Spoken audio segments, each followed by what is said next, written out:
Assalamualaikum warahmatullahi wabarakatuh. Kami dari kelompok 5 akan menjelaskan tentang tatanan perundang-undangan dalam norma hukum dan hierarki perundangan. Baik, di sini saya menjadi pemateri pertama ingin membahas mengenai sifat norma hukum.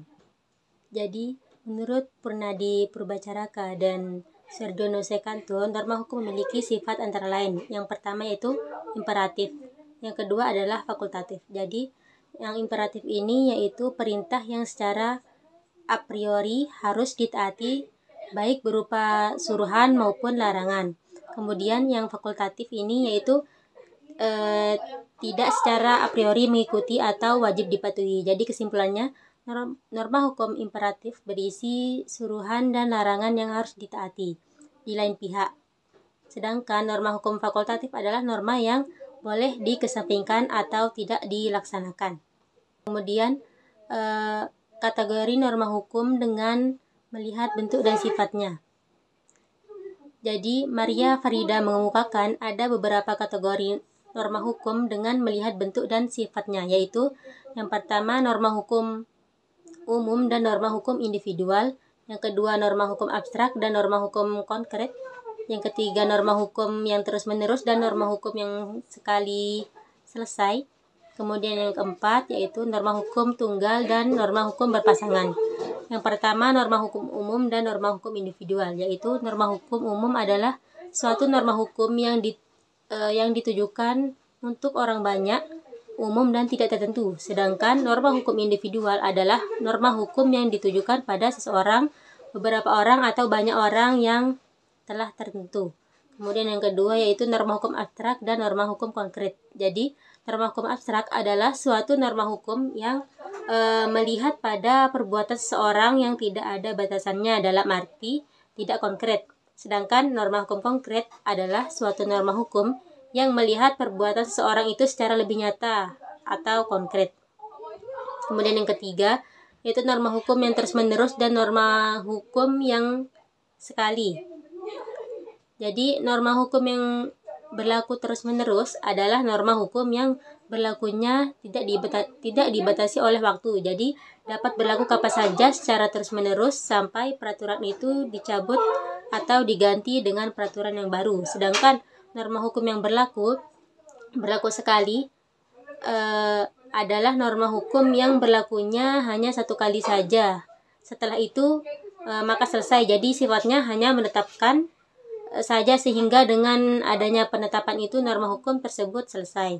Kemudian yang terakhir yaitu norma hukum tunggal dan norma hukum berpasangan. Jadi norma hukum tunggal adalah norma hukum yang berdiri sendiri dan tidak diikuti oleh suatu norma hukum lainnya. Jadi isinya hanya merupakan suatu seruhan tentang bagaimana seseorang hendaknya bertindak atau bertingkah laku. Sedangkan norma hukum berpasangan terbagi menjadi dua, yaitu norma hukum primer, yaitu yang berisi aturan atau patokan bagaimana cara seseorang harus berperilaku di dalam masyarakat, dan norma hukum sekunder yang berisi tata cara penanggulangannya apabila norma hukum primer tidak dipenuhi atau tidak dipatuhi. Baik, di sini saya akan menjelaskan sifat-sifat norma hukum. Di dalam kehidupan masyarakat agar tidak terjadi perpecahan dan konflik, maka diperlukan peraturan-peraturan untuk mengatur lingkungan tersebut, yang mana dengan adanya norma yang berlaku di lingkungan masyarakat, maka setiap orang akan memiliki kesadaran atas perilaku yang mereka lakukan maupun hal-hal yang tidak boleh dilakukan. Dengan adanya norma, maka aturan kehidupan dalam lingkungan masyarakat akan tetap terjaga. Berikut macam-macam sifat norma hukum antara lain yaitu yang pertama, mengikat. Sifat norma hukum yang mengikat ini memiliki arti bahwa seluruh warga negara wajib menaati peraturan yang ada di wilayahnya tanpa terkecuali. Sifat yang kedua yaitu memaksa. Norma memiliki sifat yang memaksa, yang mana hal ini berguna untuk melindungi dan juga menjaga kepentingan masyarakat. Yang dimaksud memaksa yaitu apabila suatu aturan sudah dikeluarkan oleh lembaga terkait dan sudah disahkan, maka peraturan tersebut memaksa seluruh rakyat untuk patuh dan menaati aturan tersebut. Baik, di sini saya akan menerangkan tentang jenis perundang-undangan menurut pasal 7 dan 8 Undang-Undang Nomor 12 tahun 2011. Yang pertama yakni ada Undang-Undang Dasar Negara Republik Indonesia tahun 1945. Yang kedua, ketetapan MPR. Yang ketiga, undang-undang atau peraturan pemerintah pengganti undang-undang. Yang keempat, peraturan pemerintah. Kelima, peraturan presiden. Yang keenam, peraturan daerah provinsi. Dan yang ketujuh, yakni peraturan daerah kabupaten atau kota.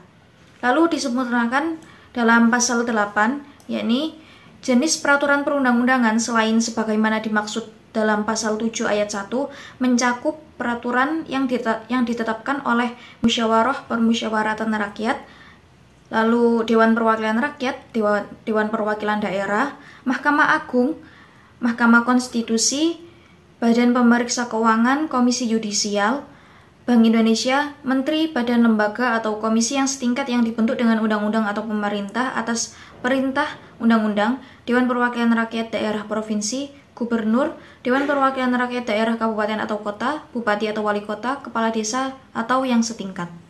Baik, selanjutnya mengenai hierarki peraturan perundang-undangan.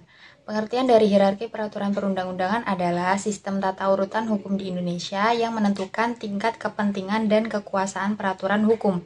Baik, selanjutnya penjelasan mengenai Undang-Undang Dasar Negara Republik Indonesia tahun 1945 atau biasa disingkat dengan UUD 1945 merupakan hukum dasar tertulis yang berkedudukan sebagai hukum dasar di Indonesia dan peraturan tertinggi dalam tata urutan peraturan perundang-undangan nasional. Kemudian yang kedua ada ketetapan Majelis Permusyawaratan Rakyat atau TAP MPR. Ketetapan MPR atau TAP MPR ini salah satu produk hukum yang mengatur mengenai hierarki norma hukum di Indonesia. Ketetapan MPR dibentuk oleh MPRS, Majelis Permusyawaratan Rakyat Sementara, dan MPR, Majelis Permusyawaratan Rakyat, dalam periode jabatan melalui sidang umum maupun sidang istimewa MPR. Ketetapan MPR memiliki status hukum yang sama dengan peraturan perundang-undangan yang lain, seperti Undang-Undang Dasar, Penetapan Presiden, kemudian Keputusan Presiden, Peraturan Menteri, dan Instruksi Presiden.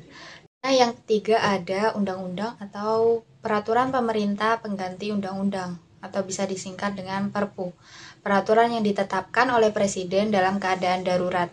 Nah, produk hukum dari Peraturan Pemerintah Pengganti Undang-Undang, Perpu ini meliputi berbagai peraturan yang ditetapkan oleh Presiden dalam hal kegentingannya yang memaksa. Yang keempat, peraturan pemerintah. Peraturan pemerintah ini peraturan yang dikeluarkan oleh Presiden untuk menjalankan undang-undang sebagaimana mestinya. Salah satu contohnya dalam produk hukumnya yaitu Peraturan Pemerintah Nomor 46 Tahun 2011 tentang penilaian prestasi kerja pegawai negeri sipil. Yang kelima yaitu Peraturan Presiden (Perpres), yakni peraturan yang dikeluarkan oleh Presiden yang tidak bertentangan dengan peraturan yang lebih tinggi. Salah satu contohnya yaitu Peraturan Presiden Nomor 87 Tahun 2016 tentang penguatan pendidikan karakter. Yang keenam yaitu Peraturan Provinsi, yaitu peraturan daerah provinsi, peraturan-peraturan perundangan yang dibentuk oleh Dewan Perwakilan Rakyat Daerah atau DPRD di suatu provinsi dengan persetujuan bersama gubernur di provinsi tersebut. Salah satu contoh produk hukumnya yaitu Peraturan Daerah DKI Jakarta Nomor 2 Tahun 2020 tentang penanggulangan coronavirus atau COVID-19. Yang ketujuh yaitu Peraturan Daerah, yaitu peraturan yang dibuat oleh DPRD bersama kepala daerah, berlaku di wilayah kabupaten ataupun kota. Salah satu produk hukum di sini yaitu Undang-Undang Nomor 23 Tahun 2014 tentang pemerintahan daerah. Baiklah, yang selanjutnya yaitu latar belakang pembentukan pasal 7 dalam Undang-Undang Nomor 12 Tahun 2011, yang mana pembentukan pasal ini itu berkaitan dengan kebutuhan untuk menegaskan prinsip-prinsip yang harus menjadi pedoman dalam proses pembentukan peraturan perundang-undangan di Indonesia. Nah, beberapa faktor yang mendasari pembentukan pasal 7 tersebut yaitu yang pertama, adanya reformasi hukum. Pasca reformasi ini, Indonesia mengalami transformasi dalam sistem hukumnya untuk mencapai prinsip-prinsip demokrasi, keadilan, dan juga supremasi hukum. Nah, faktor yang kedua itu adanya kritik terhadap proses pembentukan peraturan perundang-undangan. Yang ketiga, yaitu adanya harmonisasi dengan standar internasional. Indonesia ini sebagai negara anggota PBB dan juga anggota berbagai organisasi regional telah berkomitmen untuk mematuhi standar internasional dalam pembentukan peraturan perundang-undangan. Nah, faktor yang keempat itu adalah peningkatan kualitas hukum. Jadi dengan ditetapkannya pasal 7 ini, dengan menetapkan prinsip-prinsip yang jelas dalam pembentukan peraturan perundang-undangan, jadi diharapkan bahwa kualitas hukum yang dihasilkan setelah adanya pasal 7 ini akan meningkat. Jadi, mungkin cukup sekian yang dapat saya sampaikan. Saya kembalikan kepada moderator.